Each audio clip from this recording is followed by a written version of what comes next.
So friends, Indian institute of technology Mandi నుంచి junior assistant non teaching position కోసం notification release చేయడం జరిగింది. ఇది ప్యూర్లీ ఆన్‌లైన్ అప్లికేషన్ అనమాట. ఆన్‌లైన్ మోడ్ మాత్రమే అప్లై చేసుకోవచ్చు మీరు.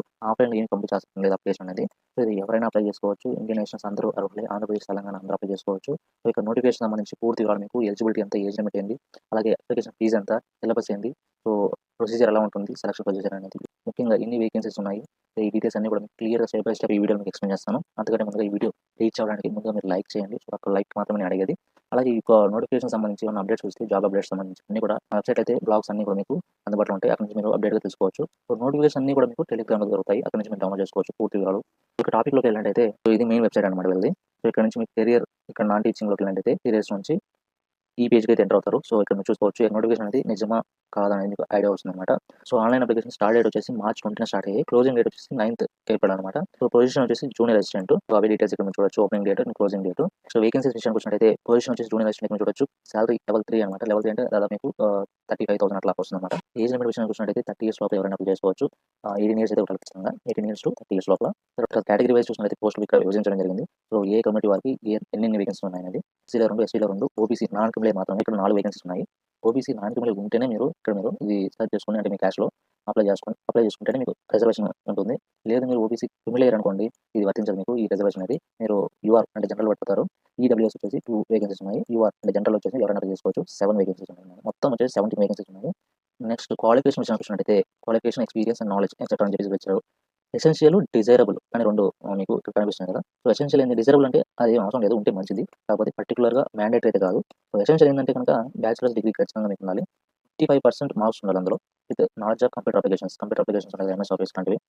అంటే కంప్యూటర్ నాలెడ్జ్ ఉండాలన్నమాట. With at least 1 year of relevant experience ఖచ్చితంగా ఇక్కడ 1 ఇయర్ అడుగుతున్నారు. లేదంటే ఎక్స్‌పీరియన్స్ లేకుండా మీకు ఆర్ అని చెప్పేసి ఇక్కడ మీకు మాస్టర్స్ డిగ్రీ, ఇది కూడా 55% మార్క్స్ అయితే ఉండాలి అందులో. With knowledge of computer application. సింపుల్‌గా మీకు కంప్యూటర్ రిలేటెడ్ అడుగుతున్నారు అని అర్థం చేసుకోవచ్చు. ఓకేనా?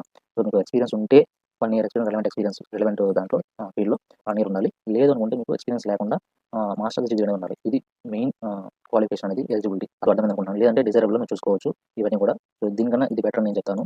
సో ఇది ఉంటే మీరు నో డౌట్ అప్లై చేసుకోండి డైరెక్ట్‌గా. Next general terms and conditions అని చెప్పేసి చాలా ఇన్ఫర్మేషన్ అయితే మనకి ఇవ్వడం జరిగింది ఇక్కడ. పాయింట్ టు పాయింట్ ఇచ్చారనమాట.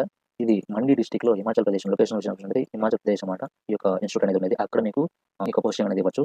తర్వాత ప్రొబేషన్ పీరియడ్ ఉంటుంది మీకు యాస్ పర్ ఇన్స్టిట్యూట్ నార్మ్స్ ప్రకారం. తర్వాత మీకు all over India wide institutes ఉంటాయి కదా, ఐఐటీస్. వాటిలో మీకు తర్వాత మీకు ఈ యొక్క అపాయింట్మెంట్ అనేది రెగ్యులరైజ్ చేయడం జరుగుతుంది. Successful completion of probation period. So ఈ పాయింట్ మీకు అర్థమైంటుంది అనుకుంటున్నాను. తర్వాత చూసినట్లయితే ఎడ్యుకేషన్ క్వాలిఫికేషన్ ఆర్ ఈక్వలెంట్ దానికి సమానమైన అర్హత వచ్చేసి ఏదైనా రికగ్నైజ్డ్ యూనివర్సిటీ ఆర్ ఇన్స్టిట్యూట్ ద్వారా వచ్చి ఉండాలి అని చెప్తున్నారన్నమాట. తర్వాత కంప్యూటర్ నాలెడ్జ్ సంబంధించి open source software such as open office అంటే ఈ ఎంఎస్ ఆఫీస్ లాంటివి కూడా వాటికి సంబంధించిన రెలెవెంట్ ఏరియాస్‌లో మీరు బాగా పట్టు ఉండాలి. అలాగే ఇంగ్లీష్ ఫ్లూయెన్సీ కూడా అత్యంత అవసరం అని చెప్పేసి మీకు మెన్షన్ చేయడం జరిగింది. అండ్ అలాగే కమ్యూనిటీకి సంబంధించి కమ్యూనిటీ వైస్ ఏజ్ రిలేషన్స్ ఉంటాయి కదా, సో వాటికి సంబంధించి కూడా మెన్షన్ చేయడం జరిగింది. చూడొచ్చు ST, SC, OBC, EWS, PWD ఇవన్నీ కూడా మీకు వ్యాలిడ్ సర్టిఫికేట్స్ ఖచ్చితంగా ఉండాలి. అవన్నీ కూడా అడతారు ఖచ్చితంగా. సో అవన్నీ మీరు అప్లై చేసేటప్పుడు అక్కడ మీకు అప్లోడ్ చేయాల్సి ఉంటుంది. అలాగే ఇక్కడ ఏజ్ రిలేషన్స్ మీరు గవర్నమెంట్ నామ్స్ ప్రకారం మీకు అవి క్లెయిమ్ చేసుకోవాలనుకుంటే కనుక ఓబీసీ వాళ్ళు ఎన్సీఎల్ అంటే ఓబీసీ వాళ్ళు, ఈడబ్ల్యూఎస్ వాళ్ళు ఈ యొక్క సర్టిఫికేట్ ఫార్మాట్ ఎలా ఉండాలంటే ఈ యొక్క ఇష్యూ డేట్ అనేది 1st ఏప్రిల్ 2025 తర్వాత ఉండాలి. అది గుర్తుపెట్టుకోండి. ముందు ఉంటే అంటే ఫైనాన్షియల్ ఇయర్ ప్రకారం ఉంటుంది. కానీ ఇప్పుడు లేటెస్ట్‌గా అప్లై చేసింది మాత్రమే ఇక్కడ మీరు అప్లోడ్ చేయాల్సి ఉంటుంది. అది గమనించండి. ఓకేనా? నెక్స్ట్ అఫీషియల్ వెబ్‌సైట్ మీకు ప్రొవైడ్ చేయడం జరిగింది. ఇదే ఇక్కడ మీకు ఇంతకుముందు నేను చూపించాను. ఇక్కడ వెబ్‌సైట్‌లోకి వచ్చిన తర్వాత నాన్ టీచింగ్ పొజిషన్స్ ఉంటాయి కెరియర్‌లో. ఇక్కడ క్లిక్ చేసినట్టయితే ఈ పేజ్‌కి అయితే మీరు వస్తారు. ఇక్కడ నుంచి అప్లై మీద క్లిక్ చేసినట్టయితే అక్కడ మీరు యూజర్ సంబంధించి మీరు అకౌంట్ క్రియేట్ చేసుకోవాల్సి ఉంటుంది. క్రియేట్ చేసుకున్న తర్వాత లాగిన్ అయిన తర్వాత జనరల్ ఇన్‌స్ట్రక్షన్ ముందు ఇక్కడ చూసుకోండి. ఇవి మెయిన్‌గా జనరల్ ఇన్‌స్ట్రక్షన్ అనమాట. ఇవన్నీ క్లియర్‌గా చదువుకోండి. So applicant should upload scan copies of certificates అన్ని కూడా స్కాన్ చేసి మీ సంతకం కూడా పెట్టాలి ఖచ్చితంగా. In support of their essential qualification, experience ఏమైనా ఉంటే, పెయిడ్ డ్రాన్ డీటెయిల్స్ అంటే సాలరీ సంబంధించి ఏమైనా ఉంటే, document of date of birth, disability in case మీరు డిసేబిలిటీ అయితే ఏ సర్టిఫికేట్ అయినా చెప్పాను కదా. లేటెస్ట్ ఓబీసీ ఇక్కడ మెన్షన్ చేసి చూడండి, non criminal certificate. Original certificate should be produced in the time of selection process as well as while joining. So ఇక్కడ మీరు అప్లోడ్ చేసేటప్పుడు ఒరిజినల్స్ ఏమి అప్లోడ్ చేయాల్సిన పని లేదు. కానీ original certificate should be produced అంటే అక్కడ మీకు సెలక్షన్ ప్రాసెస్‌లో మీకు చూపించాల్సి ఉంటుంది. అది గమనించండి. ఓకేనా? నెక్స్ట్ ఇక్కడ మీకు ఇన్‌స్ట్రక్షన్స్ కూడా ఇచ్చారు. ఇన్‌స్ట్రక్షన్ కూడా మెన్షన్ చేయడం జరిగింది. మీరు చూడొచ్చు. Keep all the documents ready, self attested and scanned అంటే మీరే సంతకం చేసి స్కాన్ చేసి పీడీఎఫ్ రూపంలో రెడీగా పెట్టుకోండి. Before starting to fill out the online application. అర్థమైంది అనుకుంటున్నాను. సో ఇక్కడ మీరు తప్పులు చేయకండి. ఇన్‌కంప్లీట్ ఇన్ఫర్మేషన్ గాని, రాంగ్ ఇన్ఫర్మేషన్ గాని ఇవ్వకండి. ఓకేనా? లేదంటే షార్ట్ లిస్ట్ అనేది చేయరు. నెక్స్ట్ ఫీ విషయానికి వచ్చినట్టయితే అన్‌రిజర్వ్డ్ అంటే జనరల్ ఎవరైనా అలాగే ఈడబ్ల్యూఎస్ ఈ కేటగిరీకి సంబంధించిన వాళ్ళు ₹500 అయితే ఫీ పే చేయాల్సి ఉంటుంది. తర్వాత ఓబీసీ నాన్ క్రిమినల్ ఉన్న వాళ్ళు ₹400 పే చేయాల్సి ఉంటుంది. SC, ST, women, PWD, ESM అంటే ఎక్స్ సర్వీస్ మెన్ వీళ్ళు ₹300 అయితే పే చేయాల్సి ఉంటుంది. ఇక్కడ మెన్షన్ చేశారు వీళ్ళు ₹300 అని చెప్పేసి అమౌంట్. కానీ ఇక్కడ మళ్ళీ SC, ST, women, PWD and ESM categories are exempted from the payment of application fee. ఇక 300 అనేది కట్టాల్సిన పని లేదు వీళ్ళైతే. కాకపోతే however processing fee is being charged. ఓకేనా. ప్రాసెసింగ్ ఫీ మాత్రమే మీకు చార్జ్ అవుతుందని చెప్పి చెప్తున్నారు. సో అది గమనించండి. Screening community first short list చేస్తారు. దాని తర్వాత మీకు రిటన్ టెస్ట్, ట్రేడ్ టెస్ట్ అని చెప్పేసి వాటికి పిలవడం జరుగుతుంది. ఓకేనా.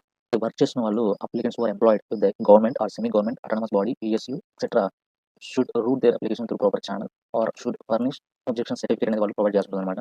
At the time of application. So మరొక ఇంపార్టెంట్ పాయింట్ ఏంటంటే in case of any inadvertent mistake in the process of selection which may be detected at any stage even after issue of appointment letter, the institute reserves right to modify, withdraw or cancel any communication or offer made to the candidates. So ఏదన్నా గడిబిడి జరిగిందంటే ఏమైనా mistake ఉంటే candidate నుంచి వాళ్ళ యొక్క appointment letter అనేది ఏ స్టేజ్లో అయినా క్యాన్సిల్ చేయబడుతుంది అని చెప్పేసి అనమాట. సో ఇక్కడ స్టేజెస్ ఆఫ్ సెలక్షన్ వచ్చేసి ఫస్ట్ మీకు షార్ట్ లిస్ట్ చేస్తారు. తర్వాత స్కిల్ టెస్ట్ కానీ రిటన్ టెస్ట్ కానీ పిలుస్తారు. తర్వాత మీకు వాటిలో క్వాలిఫై అయితే మెడికల్ టెస్ట్ అలాగే డాక్యుమెంట్ వెరిఫికేషన్ పోస్టింగ్ అనేది ఇవ్వడం. ఇది selection procedure. So candidates are advised to mention the correct and active email address and complete corresponding address in the application. ఇది జాబ్స్ సో చాలా జాబ్స్ మనం అప్లై చేస్తుంటాం కదా, వాటికి డిఫరెంట్ ఈమెయిల్స్ కాకుండా ఒకటే ఈమెయిల్ ఫాలో అయ్యి అది యాక్టివ్లో ఉంచుకుంటే సరిపోతుంది మీకు. వేరే అంటే మల్టిపుల్ ఈమెయిల్స్ అయితే వాడకండి అని నా సజెషన్. ఓకేనా.